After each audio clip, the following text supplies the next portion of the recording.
What's up, guys? Welcome to the 50th episode of the Sean vs. Wild podcast. You know me by now, the man, the myth, the Sean Thriller Smith, the guy putting rad back into talk radio. And you know what time it is, guys? It is time to rock and roll all night and podcast every Tuesday. 50 episodes in the can. Before we even get started, I just want to say thank you guys so much for tuning in. Thank you guys so much for, keeping me going. 50 episodes. That's quite a milestone for me. You know, sometimes I'm really into things and then randomly that kind of excitement falls by the wayside. Not with this, man. 50 episodes in. And it just seems like only yesterday doing a podcast seemed like something that was impossible or something scary, and now it's the most natural thing to me. So I'm very excited that we're 50 episodes in. Thank you guys so much. I really appreciate that. Also, recently, we just surpassed the 10,000 downloads mark. Very stoked on that. A lot of great growth that's been going on here in the first year. I want to continue that into year two, give you guys some new and exciting content, some more interesting content coming your way. Yeah, and if you have any feedback, please feel free to leave it, man. 5-star review would be great. But if you just have any ideas, comments, questions, concerns, feel free to hit me up, SeanVersusWild@gmail.com. You can always message me on my Facebook, Sean vs. Wild, Facebook.com/Sean vs. Wild, and we'll make it happen. I'd love to hear from you guys. So today on the show, I'm talking to some good friends of mine. I'm talking to Rob and Mark from Moonwalker, and I toured with Moonwalker, the guys in Moonwalker, in their old band, Reckless Serenade. Love these guys to death. Very excited for their new musical project, Moonwalker. You know how much, the band name itself just really jumps out at me. You know how big of an MJ fan I am. I've got a Michael Jackson tattoo. Michael Jackson cardboard cutout overlooks the podcast area here at the Smithsonian. My favorite artist of all time. So yeah, a band called Moonwalker, right up my alley, but you're going to love them. They got the brand new single, Window Shopping. That's going on the show today as well, so you're definitely going to want to check it out. And they're fun dudes, funny guys. I caught up with them on tour. They were nice enough to take a break there and call in and do something. God bless technology, guys. It's 2017. It's about to be 2018. We're harnessing technology to get the job done. So very cool. Very cool. Also very cool that you guys have been supporting me this whole time. And I just want to say thank you again. I say thank you all the time, but I mean it because I love you guys. So thank you very much. If you like what you hear, please like, share, and subscribe across social media. Also, check out these sponsors that help keep the lights on here at the Smithsonian. I'm talking about the OG sponsor, Audiophile Inc. Shane at Audiophile Inc. just printed up a whole new batch of merchandise for me, and he can do it for you as well. Just go to audiophileinc.com, talk to Shane. He's going to give you the best deal in town, no matter what town that you live in. And if you are interested in some new merch, I'm talking sweatshirts and hooded sweatshirts just in time because it's cold as HECK outside. So yeah, it's very cold.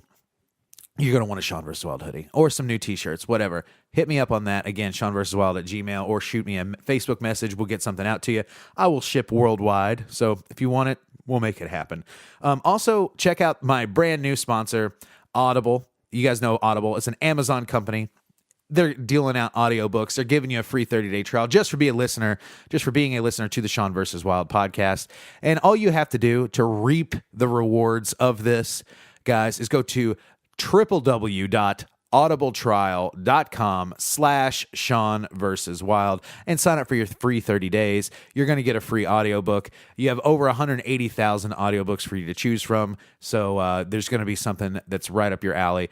Get it. And when you do so, they're going to give me money. They're going to take money out of their pocket and put it in my pocket. And that helps because I'm self-funding all of this. Everything that you hear and have heard from me from the last 50 episodes is done right off of my dime. So not making a lot of income yet on the show, but that's my dream. My dream is to, of course, be a podcaster full time and figure out a way to harness that monetarily. So this is a good way for me to do that and help me and help the show in the process. Every dollar just goes right back into the production of the show. So.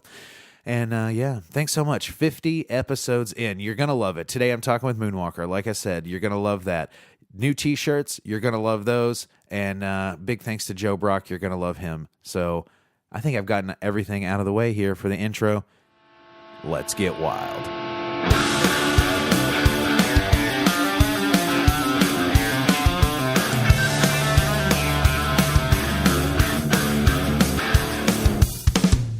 Mark the Shark Neidhart and Rob the Tom Cruise finally on my show.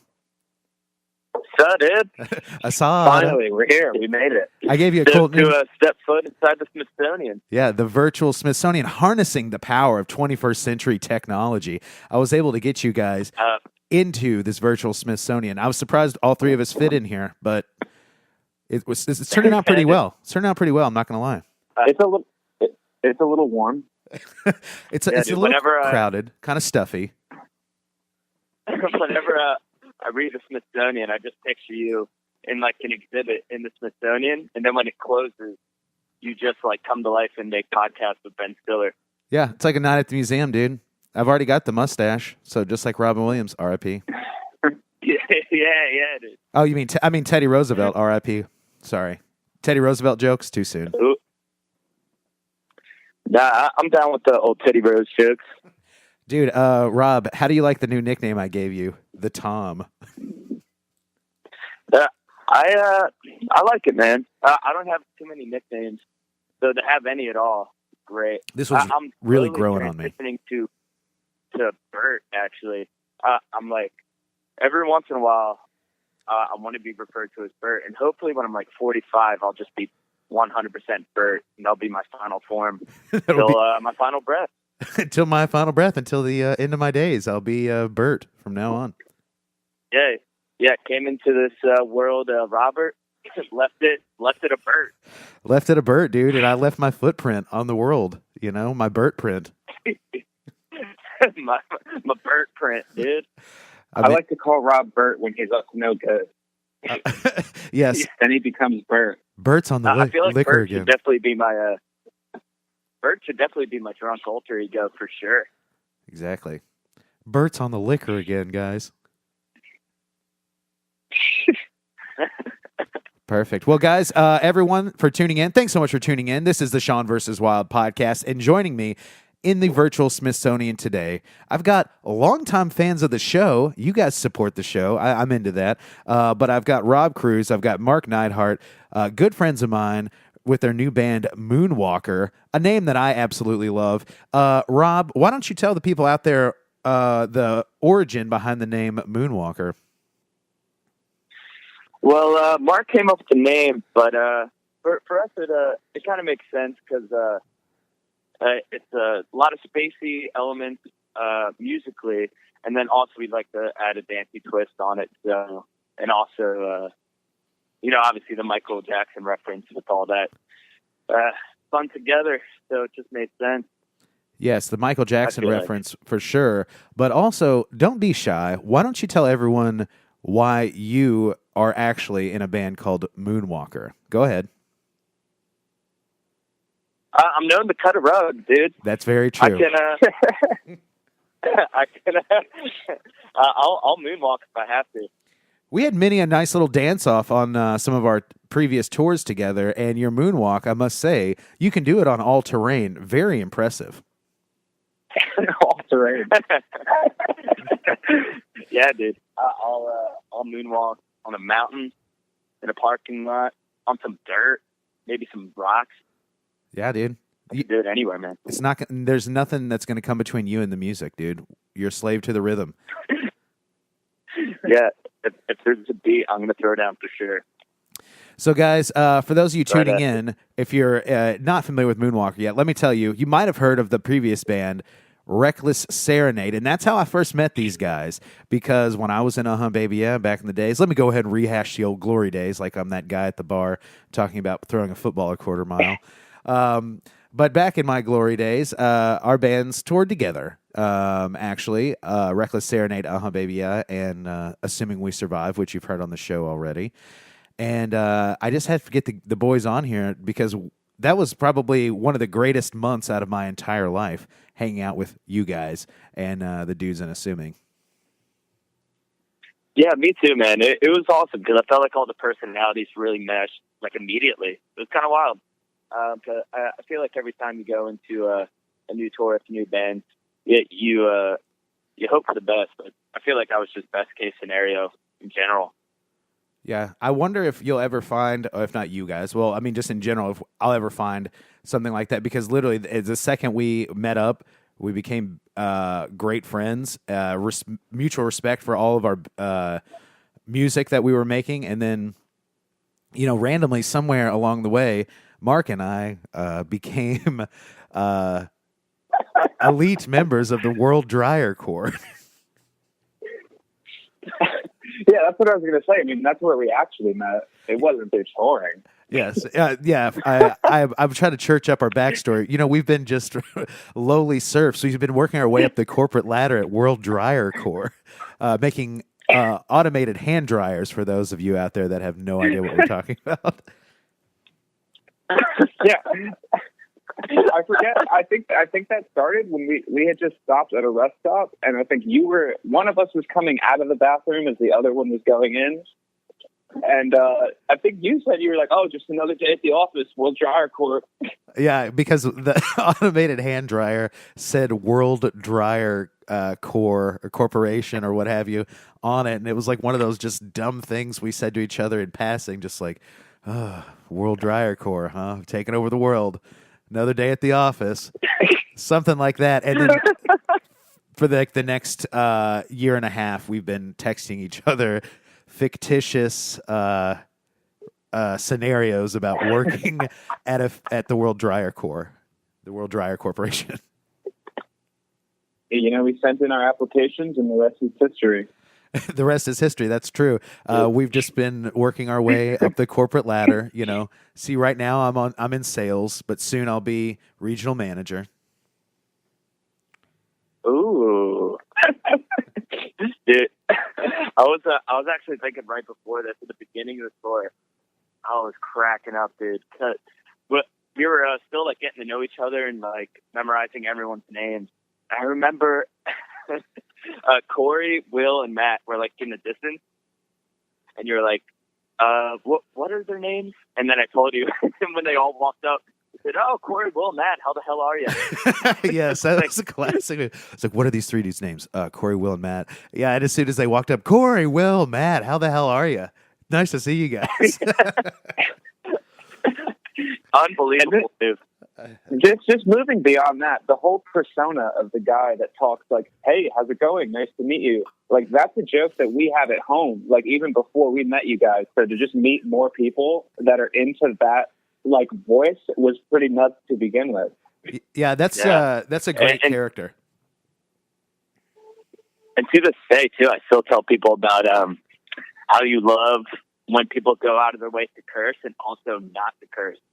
Yeah, that's absolutely like a dude who's like, I don't give a fucking crap. Dude, I don't want to sound like a fucking beehole or anything, but that's one of my favorites where you don't even say but. You just I don't want to sound like a fucking beehole or anything, man, but I'm bad into it. You guys listen to the Summer Youth. I know you were telling me that you listened to the episode I did with Summer Youth, and their drummer specifically does not cuss for his own personal reasons.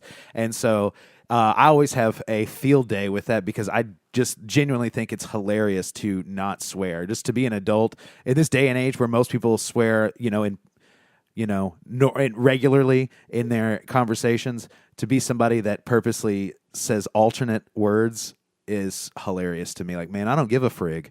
I'm bad into it.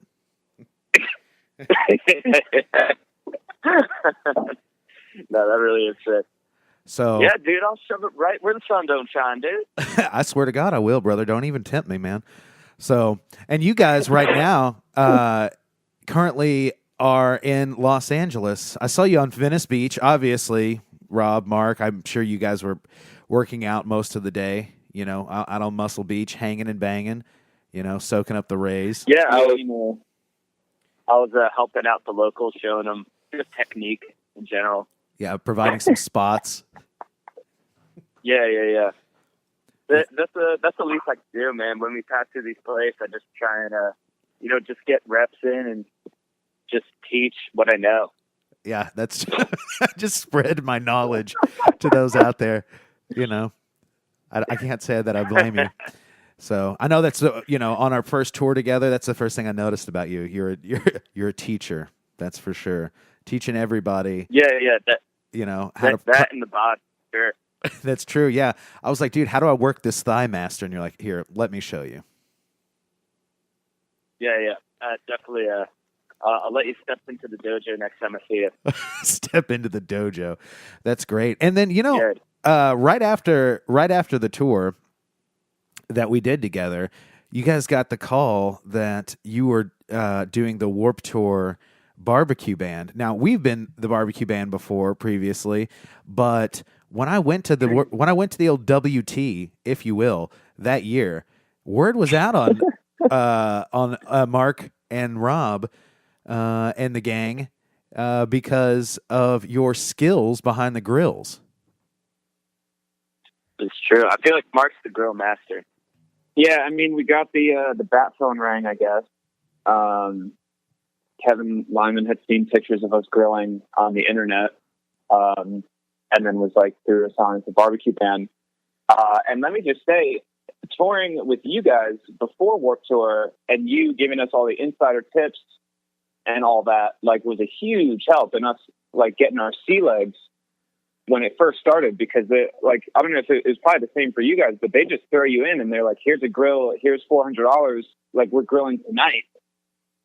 So just like having the firsthand experience from you guys definitely helped us out a ton, but still like a whirlwind of shit going on, like, right when you get there. So it's pretty nuts. Yeah, they just like, here's a grill, here's $400, and we're grilling tonight. Make good choices, and then you got to feed 1,000 people on the tour. Yeah, it was pretty nuts. That was I got to say that I was really impressed that Corey was able to keep his voice the whole time in, because just even without being the barbecue band alone, that schedule is just super grueling. And then just like the schedule is so nuts, because you're like up right when the festival starts, then you're working the line, and then you play, and then we go to Costco, get all the food, and then we have another team getting the grill ready and stuff like that. And then we'll grill till like midnight, and then we got to clean up, and then we didn't have a driver, so then we drove overnight to the place. So if I got like 2 hours of sleep, I was like, what am I, the Queen of England or something? Like, this is nuts. It's usually like 1 hour of sleep. So the fact that Corey kept his voice the whole time really blows my mind. Yeah, I've said that in previous podcasts and interviews and things that I've done as a guest.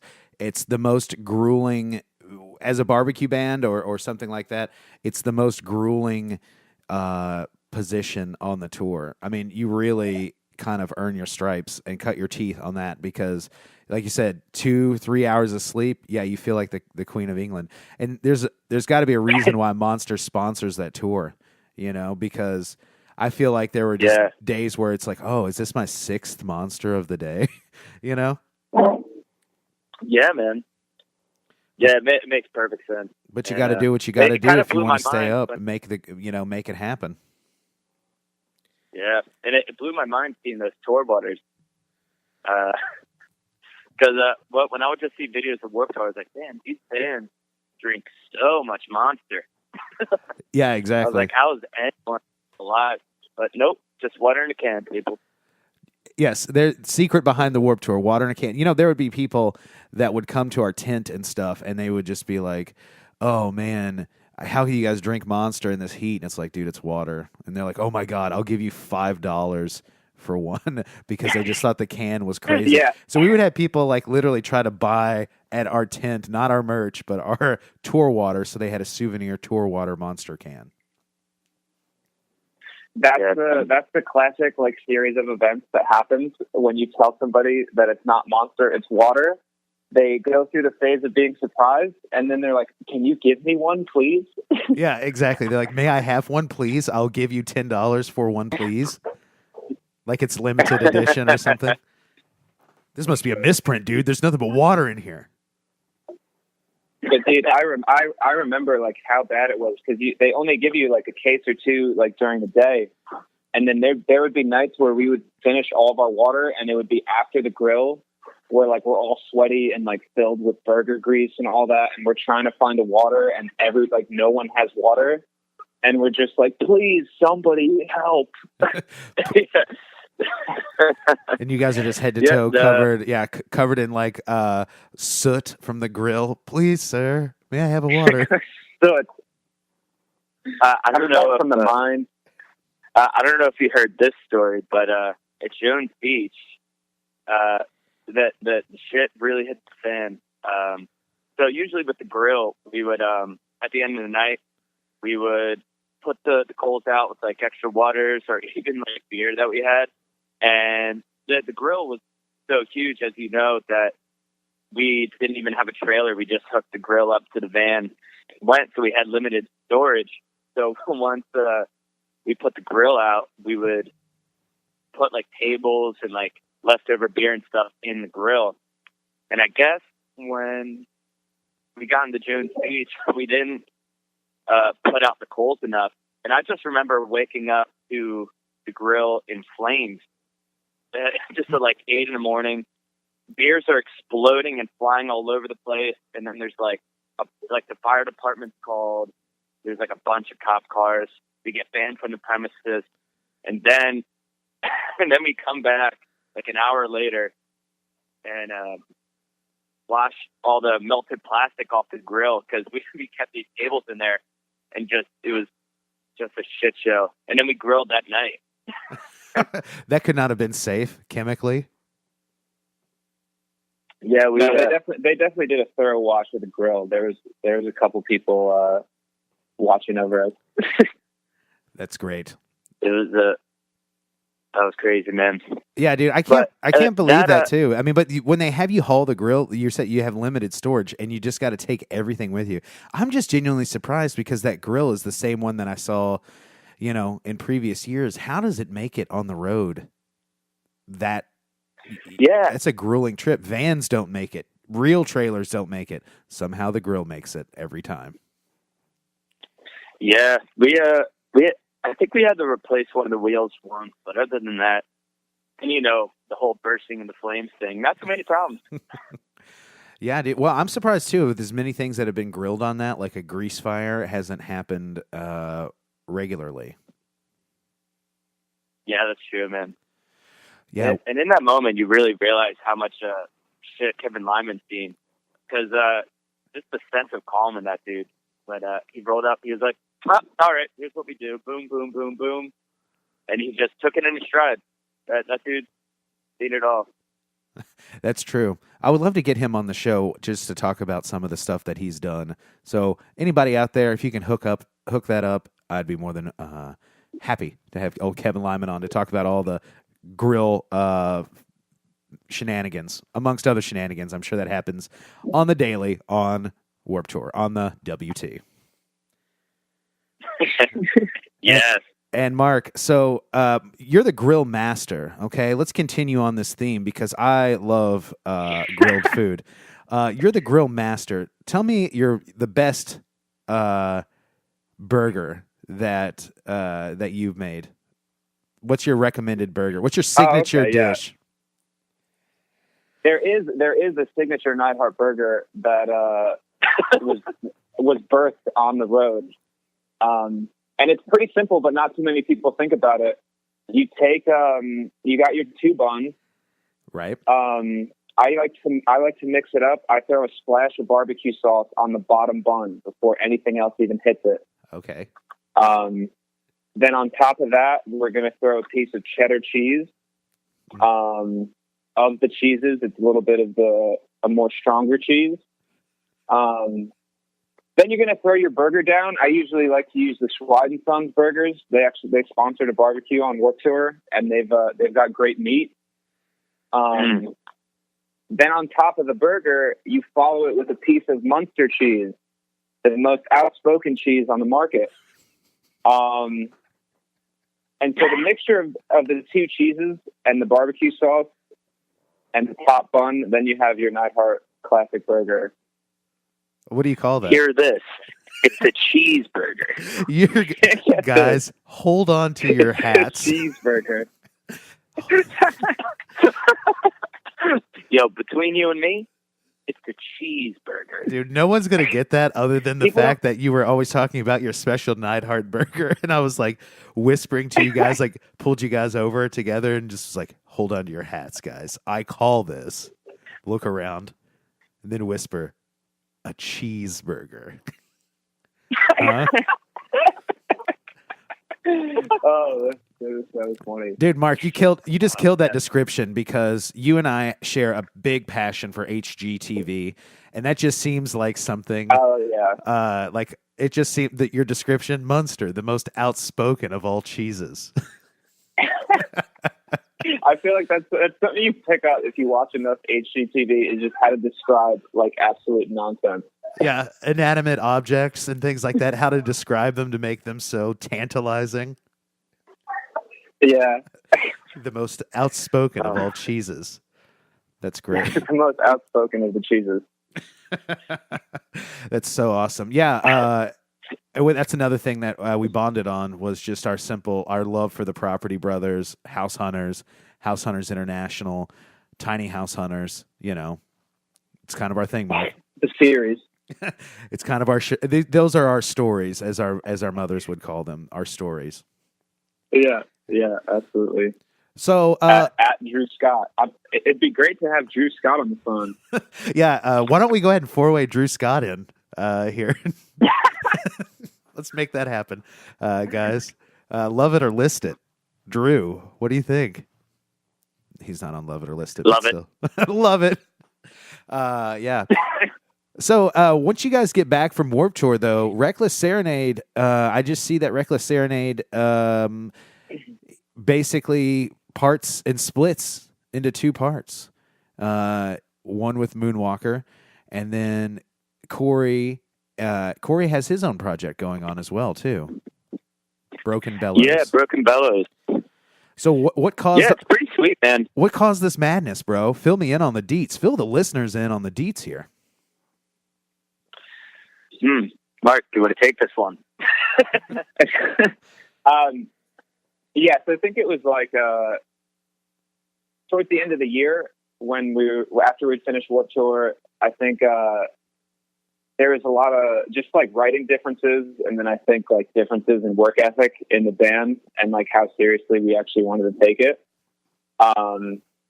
And so I think it just came down to like everyone wanting to do different things, like musically and like what they wanted to do with music. And so I think everyone ended up doing, for the most part, like what they really wanted to do, where me and Rob want to tour and like be in a band. And Corey and Will, I think, are more on like the just like writing music for publishing. Mm-hmm. So I think, yeah, it just came down to like just wanting different career paths, I think. But yeah, no, I think we both said it, like it's worked out for the best, where I think like everybody's happy with what they're doing now. Yeah, man, for sure. And I think, like you said, Corey and Will, they're super into like the writing world and recording and doing all that. They work really well together. I was actually just listening to their new EP, The Card Table. It's super, super sick. Really like, kind of with Reckless Serenade, how like every song sounded like almost a different genre. It's kind of like that, and just really eclectic, and everyone should go check it out. Those guys are awesome. Yeah, I just checked out one of their music videos the other day, and for I guess one of their newest music videos, and very awesome. I was very blown away. And you know what, guys? Kevin Lyman, Drew Scott, and then hey Corey, if you're listening, come on and get on the show, guys. All three of you. We'll have a great podcast with all of you. Oh yeah. So Broken Bellows, Kevin Lyman, and Drew Scott, all on the same episode. Tune in for that. But yeah, so, and then how does Moonwalker begin from there, I guess? Yeah, so I basically called up Rob, and I was like, because me and Rob didn't talk for like a couple weeks because of just like the band split or whatever, so everything was kind of like up in the air. And then I just called Rob on the phone, and I was like, yo, dude, like, would you want to try and start like another band, and like learning everything we learned from Reckless Serenade and like everything we learned from that, just trying to start like a new band and take it seriously and like this be the band that like gets somewhere, because it's like I don't want to be the dude who just like keeps starting bands and like keeps starting over and never gets anywhere. So it's kind of like a phone call where it was like, yo, dude, like if you want to do this, like let's do it for real and let's like see how far we can take it. And so he was on board. I think Rob was like, I think I called him like at night and he was like, I'm out right now. Can I call you tomorrow morning? Yeah. Yeah. Yeah. Surprised. It was cool. So Rob was on board, and then we found two other guys that I had known from other bands, like around where I'm from in New York. And yeah, we've been having a blast ever since. That's awesome, though. Do you feel like and I don't want to blame it on Warped Tour, but I just know like it's such a strenuous tour. Do you think that puts a strain on your personal relationships amongst you and your fellow band members? Because I feel like you're so close and you have only each other to depend on for 3 months, and you basically are living with each other, like and on top of each other, and like sharing what little space you have with each other for so long that when you get home, you're just like, don't talk to me. Yeah, but I think it's definitely for the better, because I think it's the kind of tour where like if you can do Warped Tour with your band and like not kill each other, then like you guys have said it too. Like if you can do that, you can do mostly any tour. Yeah, and I think it's like it definitely like shows you who people are for real. And just doing that much work for that long a time. Yeah. But yeah, I think it's a good thing. Yeah, it definitely. Yeah, it'll definitely. Go ahead. Sorry. It'll definitely wear you down to the point. It's all good, man. It'll wear you down to the point where you don't even have the energy to put up like a facade at all. So if you have any chinks in your armor or anything like that, it's gonna come out sooner or later. So that, I guess, like, it's kind of the shitty part and the best part about doing that tour, especially as a barbecue band, man, because I don't know, it really forces you to look at your own shit and see what you got to do better. Like on and off stage, man, just like if musically you got to get tighter, or you kind of realize when you're around people for too long, you can be kind of a dick. Yep. At the end of Warped Tour, and at the end of every tour in general, I feel like just as a person, I get a little bit better, because you really just, I don't know, get to learn a lot about yourself. I feel like when you're spending that much time with people and you're just putting yourself in uncomfortable situations all the time, you adapt or die, as this band says. Yeah, dude, absolutely. And you're 100% correct on that. So basically, you get so worn down, you can't even put up a facade anymore. Yeah, exactly. Of even being nice. Towards the end, you're just like, you know what? Fuck you. You're lazy. Am I the only one working around here? Blah, blah, blah, blah. And then people are like, dude, you're a jerk. You're just rude. So, yeah. Been there, done or like that. Yeah, man. I would do this thing where I would have the fights in my head, so I wouldn't have them like in real life. I was like, if he said this, then I would bring this up. And then if he said this, then I would say that. Oh, that would be good. I hope he said something to me. You know what? I wish he would. I wish he would say something like that to me. I've been stockpiling ammo. No, but we really didn't have too many blowouts. I don't think we had any blowups within the band at all. I think I feel like that band kept everything inside for sure. And it all just came out in the wash later, right? Yep. Hey, well, way to stay professional out there, guys. I wish I could say the same. But yeah, so to change the subject here a little bit, because we're not here to talk about the negative, but even though it is interesting, it is insightful for people to kind of realize that like bands on tour are just like brothers or family or something, or whatever. You get too close with people, and like after a while they just like start to annoy you to no end. But speaking of bands that don't annoy me to no end, I'm talking about Moonwalker. I'm talking about your guys' band. Love the jams. Okay. So it's right up my alley. You know how I feel about Michael Jackson. Okay. So the band name Moonwalker, immediately I was like, oh, this is for me. Yeah, man. Hi diddly dee, is this for me? So love it. And let's go ahead and play one of your new jams, because you have prepared something really special for the Sean vs. Wild podcast. Maybe something at this point that's never been heard by any other human ears besides your own and those that you work with. But like, would you dare say this is an exclusive track? I mean, I wouldn't say it's not exclusive at this point, but this is going to be this is a new song, basically, is what I'm saying. Okay, whether other people have heard it or not, this is definitely a new track, fresh off the I don't know, the wax, fresh off the cutter, fresh out of the computer, whatever. You have brought with you, so fresh off the floppy disk. Yes, fresh off the the floppy, the 3.5-inch floppy. Tell everybody about the song that you have prepared today. Yeah, the song's called Window Shopping. It's a new one, and lyrically it's just kind of about just trying to become the man you want to be, and kind of wanting to have a story that people talk about after you're gone. And that's what it's about. And the name Window Shopping comes from the first verse of like I'm still figuring out who I want to be as a person, and I feel like I'm as I grow up, I'm like trying on these different personalities and just seeing what fits.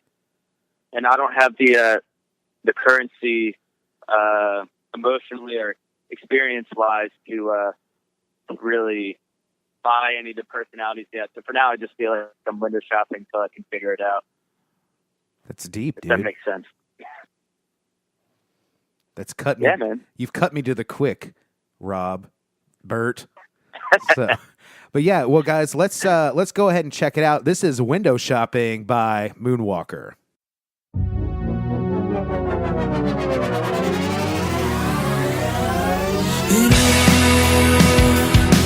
I'm window shopping for a little chance of serendipity. No money in my pocket, but I love it when I'm taking a browse. I want it. I want the model on me around. I want it. It always keeps my feet on the ground. My heart is always ticking, and it's bringing me down, down.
right, guys, that was Window Shopping by Moonwalker, bringing you back down from space, but still taking you to Toontown. You wanted me to say it. I'll say it, guys. Taking you to Toontown.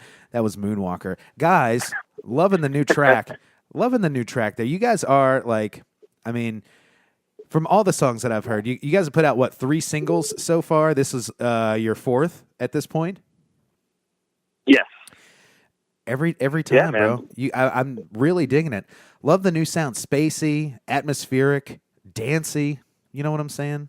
You guys can. Is there anything you guys can't do? Is there anything you guys can't do? That's the real question. We never did country. Not yet, anyway. I'm not against it. I fuck with some country, man. Did you say you slept with some countrymen? Yeah, some country men. I don't know what you said, but that's exactly what it sounded like. Damn, dude. I just stepped into the octagon, dude. Gotcha. I slept with some countrymen, so I'm not against it. Fair enough. But, yeah. I feel like country and metal are like my favorite genres to drink to, for sure. Yeah, I agree. Actually, oddly enough, I had a group on here called Order of Leviathan, and they're like a black metal band from here in Louisville.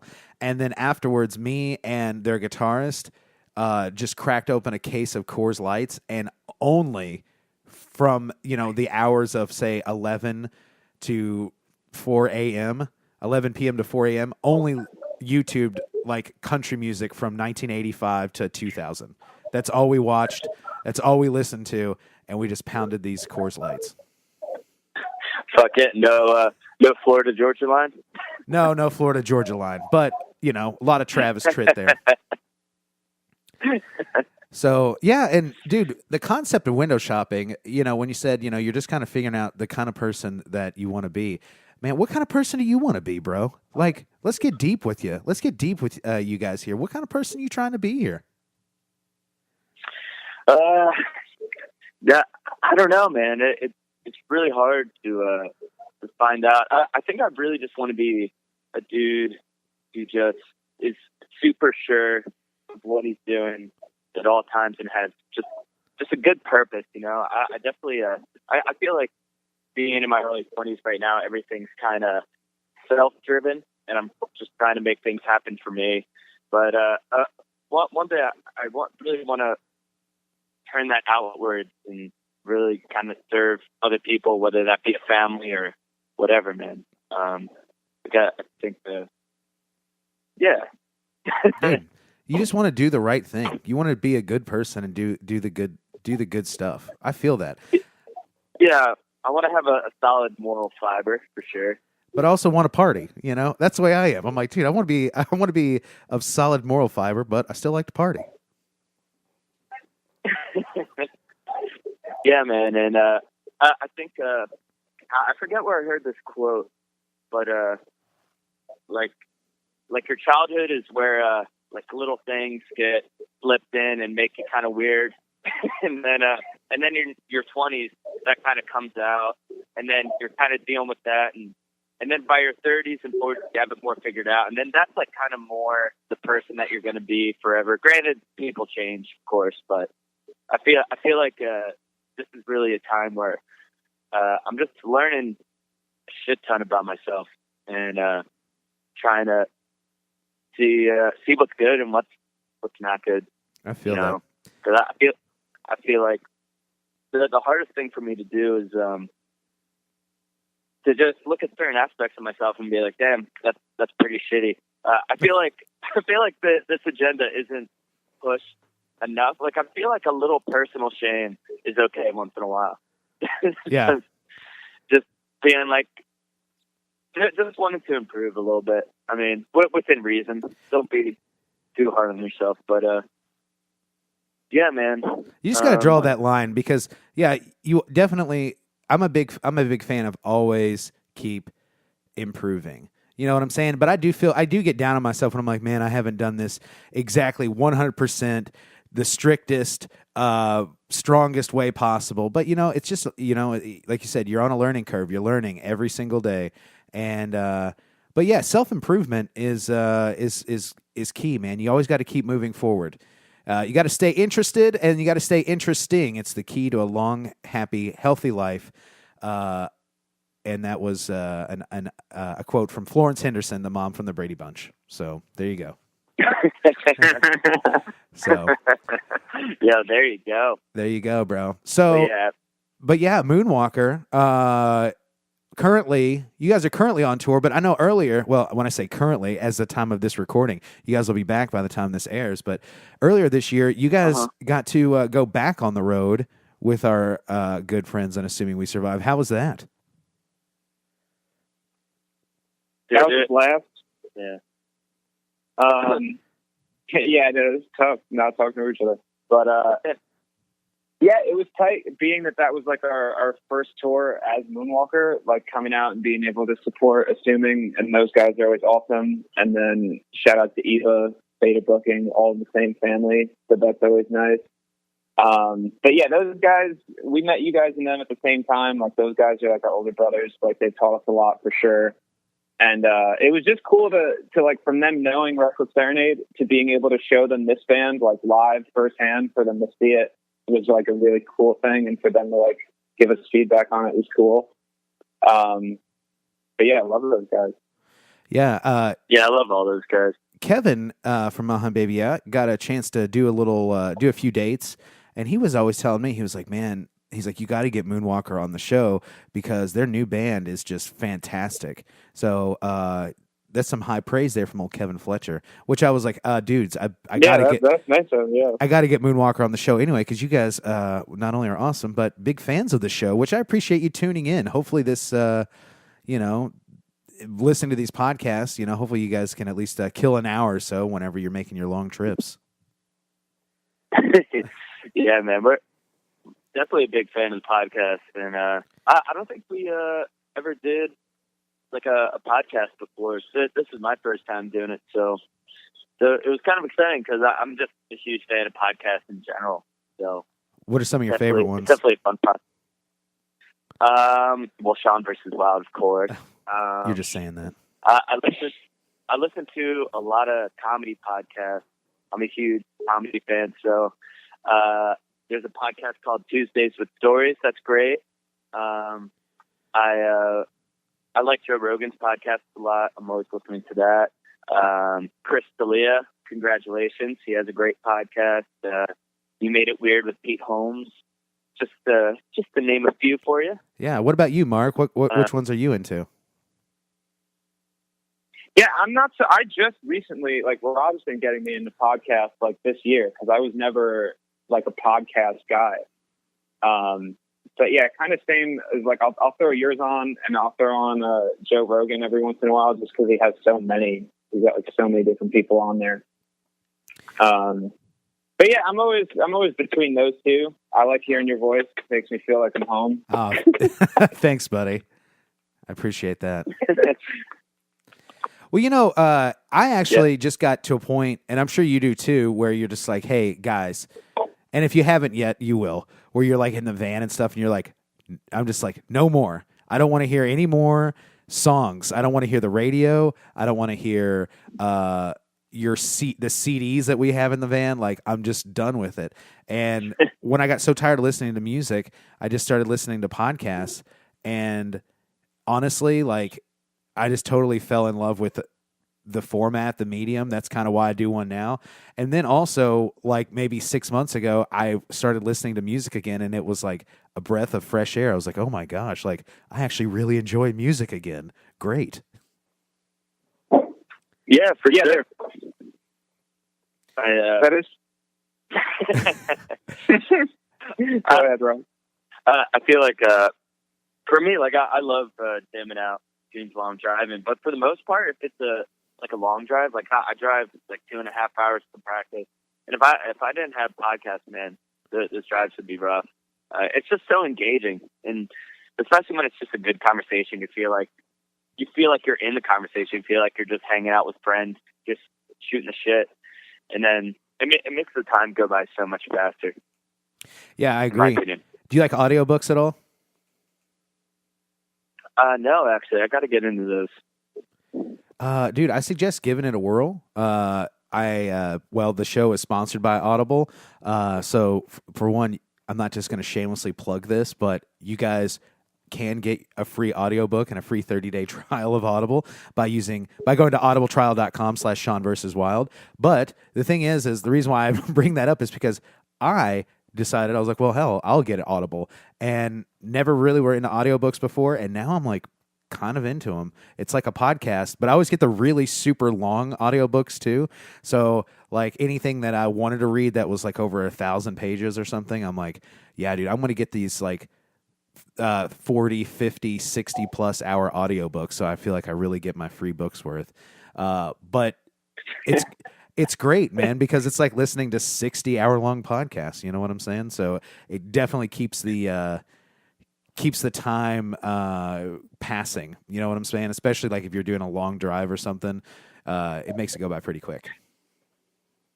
Yeah, absolutely, man. I got to get into that because I want to get into a lot of nonfiction. I feel like I would, because I love watching interviews and stuff, and I feel like I would really love a good biography or autobiography or something like that. I like learning stuff, and I like hearing people's stories too. I agree. Mark, what about you? What kind of stuff are you into? What kind of, are you into audiobooks at all? Or what kind of, I've been so our bass player Brian is a big book guy, and he was helping me find a book. We were in this really cool bookstore in LA. I think it was called like the Bookworm or something. It's like this huge bookstore. But I could see what you mean about audiobooks, because I've just been trying to read this book, and I feel like after like 10, 20 pages, I'm just like, damn, I hate like reading, you know? Well, especially if Like, you're on you the almost road, get, like, tired. You get so distracted. And yeah, I would do the same thing. Like I would just get tired because I'm like focusing on it, and with the, just kind of the scenery going by, and the slight rocking of the van, like after a while you're just like, I'm about to pass out. I'm about to fall asleep right here. Yeah. But yeah, I've been getting into this book that's really cool called Dark Money, and it's just about like the behind the scenes people in politics that like donate like millions of dollars. And I'm like super into that kind of shit, so it's been good to be like interested in the book. It like keeps me reading it. Yeah, something real light, Yes, exactly. Well, how's this tour going, guys? Because you're currently, as we're recording this, you guys have a few days off, as we may have mentioned, in LA. But how's the tour in general been going this go round? It's been going really good.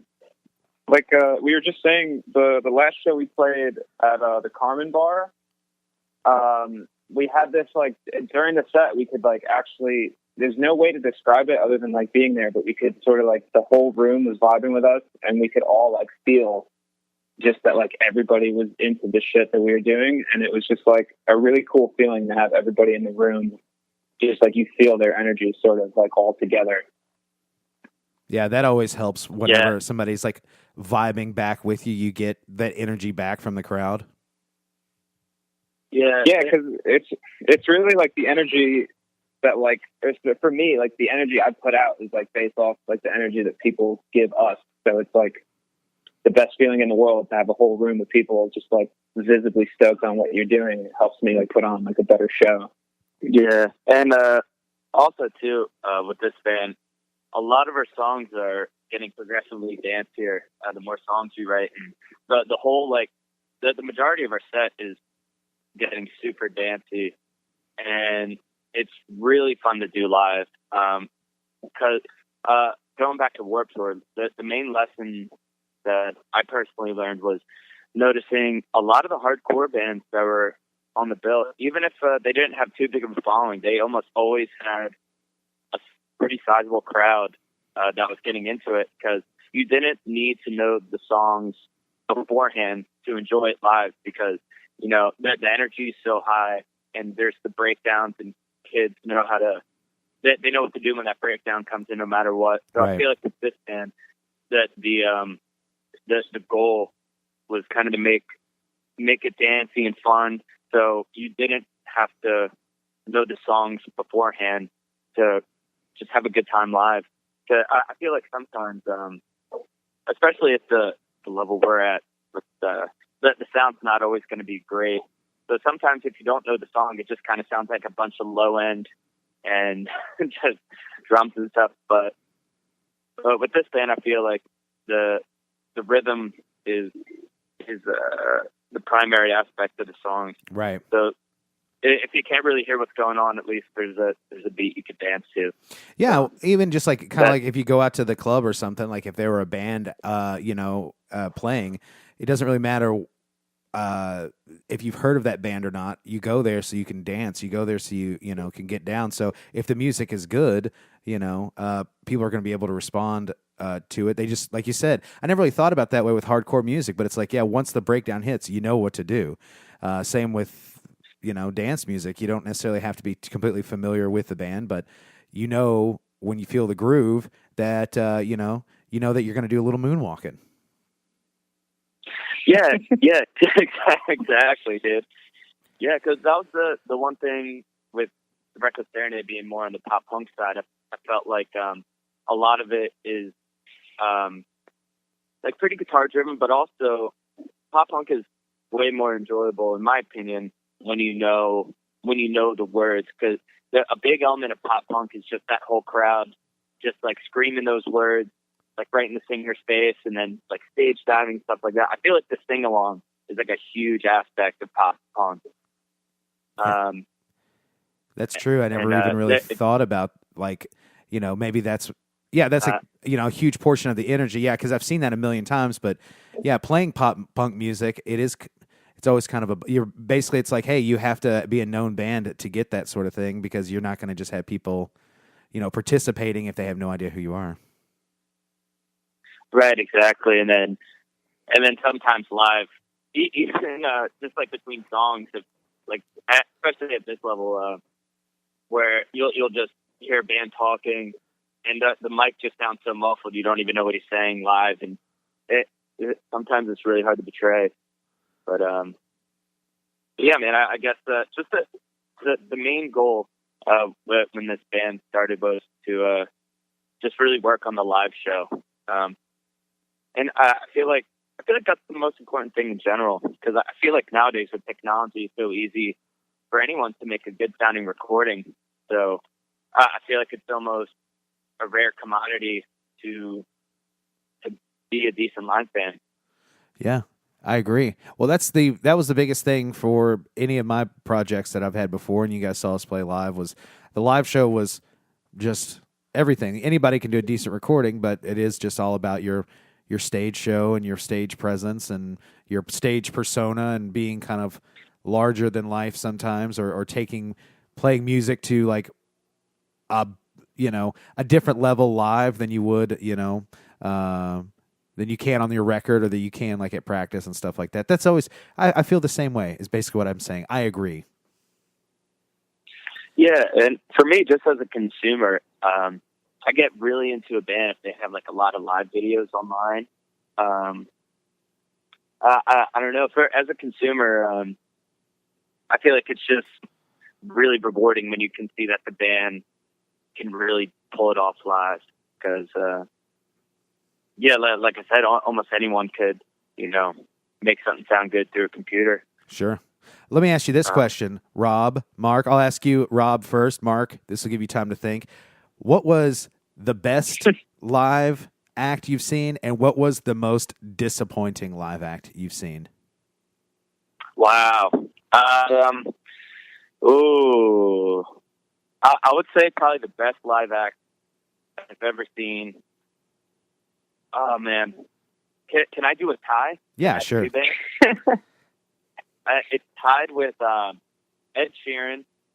That dude's unbelievable. Just with the loop station, and his voice is so perfect. And I've never seen just a singer-songwriter bring so much energy to a show and just engage the crowd that much.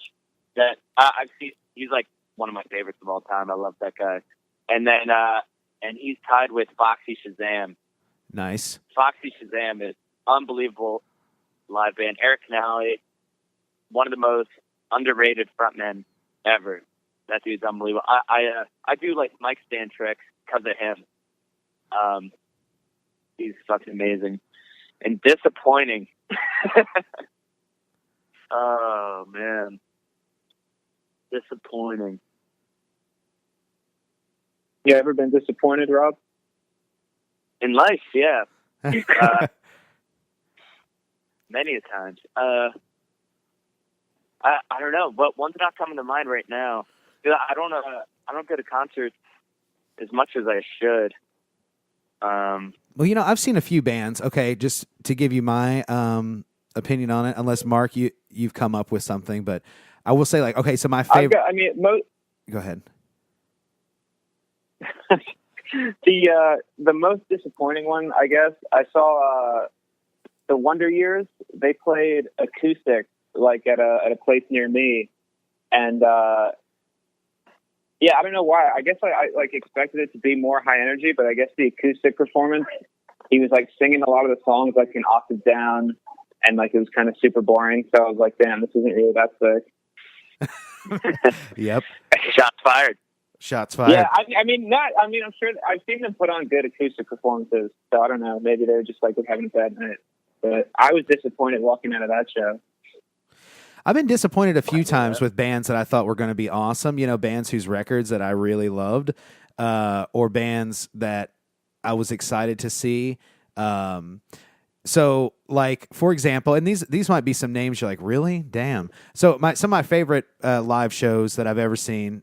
I'm a big, big metal fan and 70s and 80s rock type fan. So, like, my favorite shows that I've seen that absolutely never disappointed, seen Kiss, Alice Cooper, Motley Crue. Like, those shows, every time that I saw them, super high energy, super amazing live experience.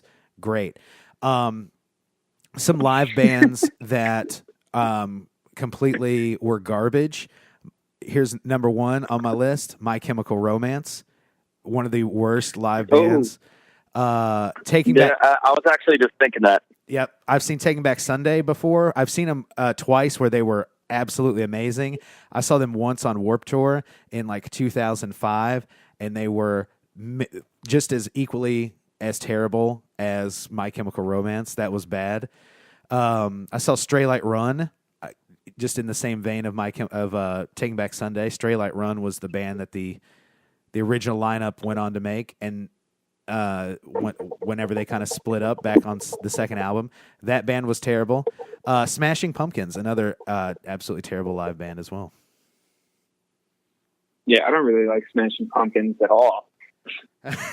Well, I do, and I really was bummed about it. And actually, here's another band that I know we all like that I was kind of bummed about was the 1975. Yeah. Really? I saw them and I thought it was good. Well, I thought that the live show was great. Like, the band was great. The light show was fantastic. But when I went, it was a lot of... I made this joke. I was like, I know why they're called the 1975, because that's the number of instrumental tracks they're going to play during this set. And their singer just refused, just didn't sing at all. You know what I'm saying? Like, their singer didn't hardly sing at all. Yeah, I could see that, especially with the new album. They hit you with a lot of like long instrumentals.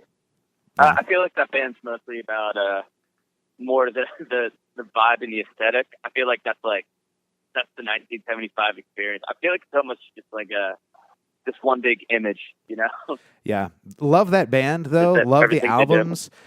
I was stoked on everything about the live show.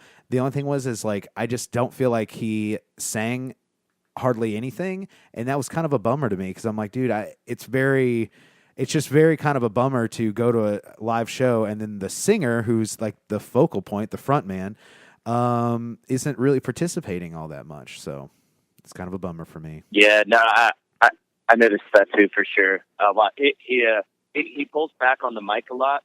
Yep. But when it comes to, I guess the bigger notes, but yeah. Yeah, look at us just talking trash. Yeah, no, I love a little. I love a little gossip, man. Yeah, just a little We're cast in the, gossip, a we're little in the girls' room. sea goss, cast gossip.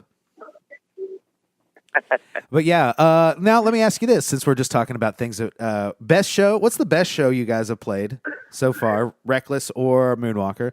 Your favorite show and your least favorite show.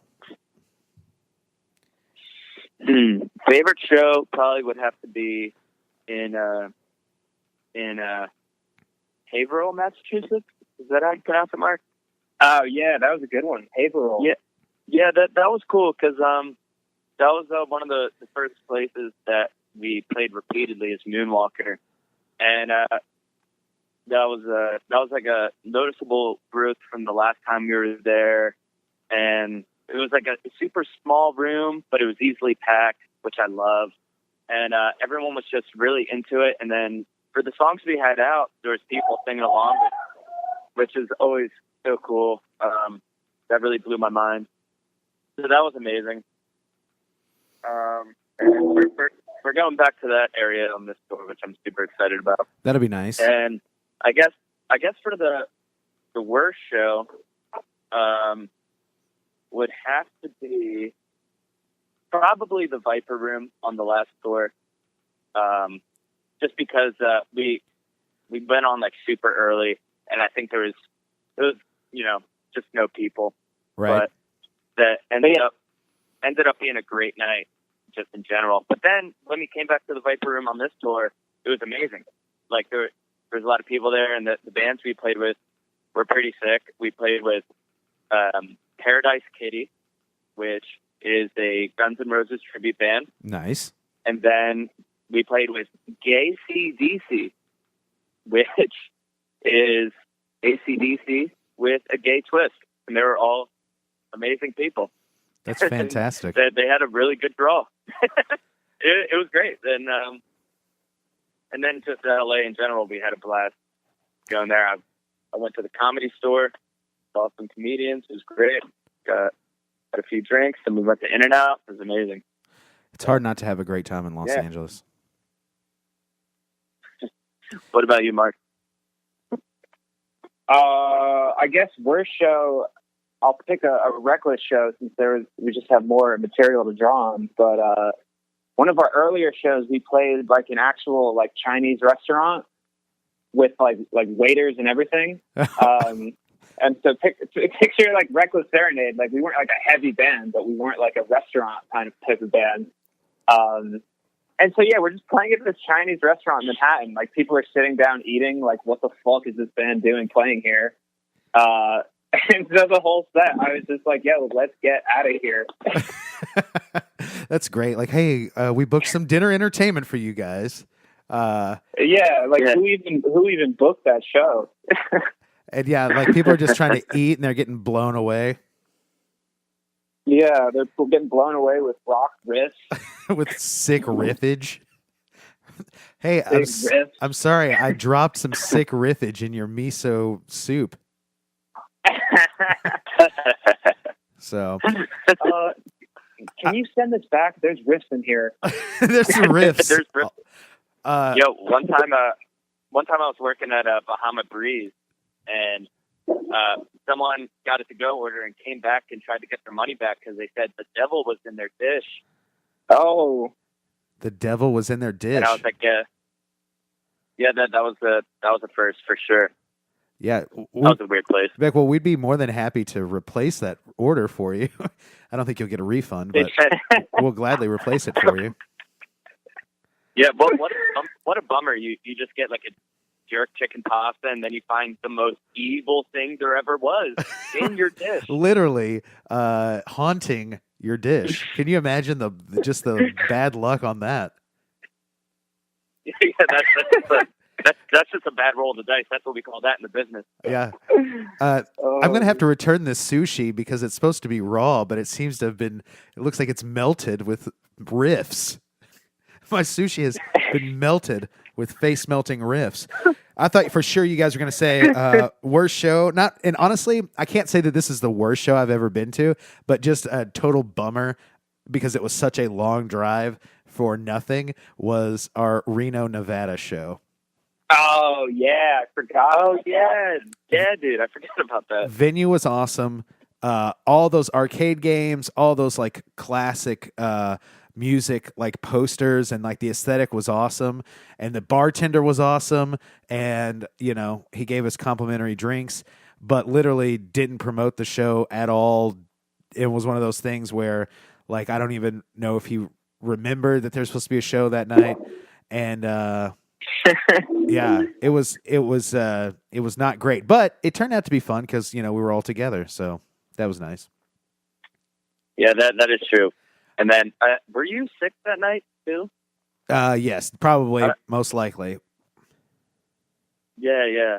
So yeah, the Reno has an interesting vibe too. On top of all that, yeah, Reno's I don't vibe. like Reno. I'm not trying to judge. Okay, I don't want to be judgmental, but Reno is like to me like the place where, say, you spent most of your, you know, lifelong nest egg, you know, maybe in Vegas or something. Reno is like where you go after Vegas when you don't have much and you're just scrounging some money around to hit the casino. Like it just, to me, it just seemed like it was an unglamorous version of like a Vegas resort. yeah, that place is a bummer for sure. Yeah, that's where you go when you're down on your luck, basically. Yeah, it. I hate to throw Reno under the bus, but We're throwing the my 1975 theory under the on it bus. We're is- throwing Reno, Nevada under the bus. So yeah, I'm from South Jersey, so I live right near Atlantic City, and what I say is might be a little controversial, but I feel like Atlantic City is a shitty version of Vegas, and then Reno is a shitty version of Atlantic City. Oh, I've never been to Atlantic City, but I would definitely believe you on that. I have a feeling that you're absolutely accurate because Reno did nothing for me. Yeah, little shots fired right there. I feel like that was maybe why they put the movie Sister Act, why they set that in Reno, because it's glamorous to a bunch of nuns that have never been outside of a convent. But you know, first Whoopi Goldberg, who like wanted to be a singer, the fact that she's a lounge singer at a casino in Reno, that really puts into perspective just how far her career had fallen. Is that real? Yes, that's true. Yeah, the movie Sister Act is set in Reno, Nevada. Damn. So now you have some Damn Reno. now you have some insight, guys, on just how crappy of a singer Whoopi Goldberg had to have been. Yeah, Whoopi Goldberg. So Sister Yeah, Mary what a name. Clarence. What a name. What an actress. Sister Mary Yeah, Clarence. my stage name will be Whoopi. I wonder, Or is that a real name? I don't know. you know what? I don't know, and it sucks because I can't IMDb it right now, but Whoopi. Yeah, I wonder if that is her real name. Guys, if you're listening out there, please comment, you know, leave a comment on what Whoopi Goldberg's real name is. Yeah, We want to know. Yeah, inquire. yeah. I'm really hoping it's not just an alias. Dude, I hope it is an alias. Like, okay, well, I was born Robert, but I'm thinking about going by Whoopi. Your thoughts? Forget Bert, man. You know what? From now on, you're Whoopi. You're Whoopi Cruz. Whoopi Cruz. Whoopi Cruz. Damn. From now on, That sounds like a disease. dude, you were I got the born. Whoopi Cruz. You were born a Robert, and then you spent some of your adult life as Bert. But you will shuffle off this mortal coil as Whoopi from here on out. Here lies Whoopi Cruz. Yeah. Dude, that dude went 6 feet under as Whoopi Cruz. Yes. That's what your tombstone, it'll Yeah. say, here lies Whoopi Cruz, big heart, bigger dick. Damn. That would actually be a nice little relief for the funeral. Like, here lies Whoopi.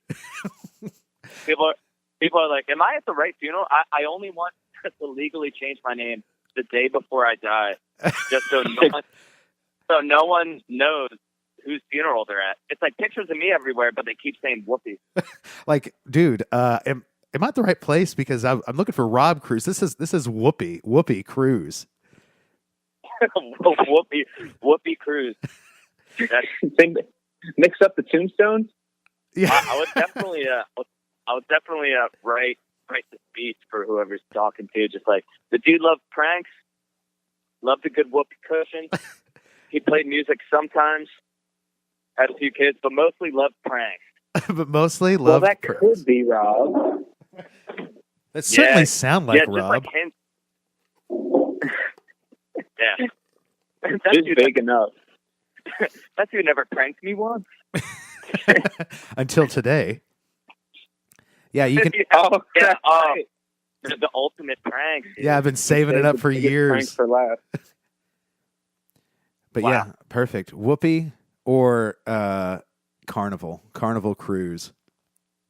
Carnival Cruise. That's a good one. That's what I would change my name to if I joined Motley Crue. Dude, you wouldn't change it to Motley Cruise? No, I changed it to Carnival Cruise. Carnival Cruise, dude. That's it. I remember being like 10 and watching that Carnival of Sins DVD with my friends, and we didn't even like Motley Crue that much. We just thought the Titty Cam was sick. Yeah. I remember watching that DVD specifically because I'm like, oh my gosh, these are some of the hottest women I've ever seen. They all have tattoos and their hair is dyed. Whoa, what a what a delectable set of hot babes. A bodacious babe. What a bodacious abundance of hot babes. So yeah, That's what we were saying at 12. At 12, yes. When we put our Pokemon down and finally watched Carnival of Sins, you know what I'm saying? So, yeah, man. But guys, I tell you Absolutely. what, as we're winding down here, Whoopi, Mark, where can people find Moonwalker on the internet? You can go to moonwalkerband.com, and that'll bring you everywhere you need to be. Or if you just want to look us up on Instagram, it's Moonwalker Band, and then Moonwalker on Facebook. We should pop up. Hopefully I didn't just make all that stuff up. Yeah, our name's not actually Moonwalker. It should pop up. I'm not I don't know sure. why you've been calling us Moonwalker. I don't know if the algorithm, hopefully the algorithm for that will be up that day. Hopefully nothing changes between now and then. So, but Moonwalker Band it should work on IG. Sure. And you guys do Twitter and everything? Yeah, Twitter is Moonwalker NY, I think. Don't worry, listeners. We will put it all in the show notes there for you, and I will put it down there. Easy links so you can check those dudes out. Guys, I've had a great time just catching up, dude. I'm glad that we got a chance to do this. We'll have to do a part 2 shortly, just so we can, continue, keep the good times rolling. And I thank you for taking a little time off. I know you guys are just, as you said, at a pilot in Los Angeles right now, or outside of Los Angeles, recording this with me, and I definitely appreciate it. Appreciate your time today. Yeah, thank you for having us on, dude. Had a blast. It was definitely nice catching up, man. We missed you. Well, I miss you too, guys. And keep on wearing those Sean vs. Wild t-shirts on tour, and I'll send you some on me as soon as you get home, so hit me up, okay? Fuck yeah, man. All right, guys. Well, that's been Moonwalker. That's been the Sean vs. Wild podcast, guys. Thanks for tuning in. As always, please like, share, and subscribe. And it's on Stitcher, and it's on iTunes, and it's on any of your podcast apps, and YouTube, and Facebook, and Instagram, and all that good stuff. Thanks again, guys, for doing the show. And thanks again, listeners, for tuning in. This has been the Sean vs. Wild podcast.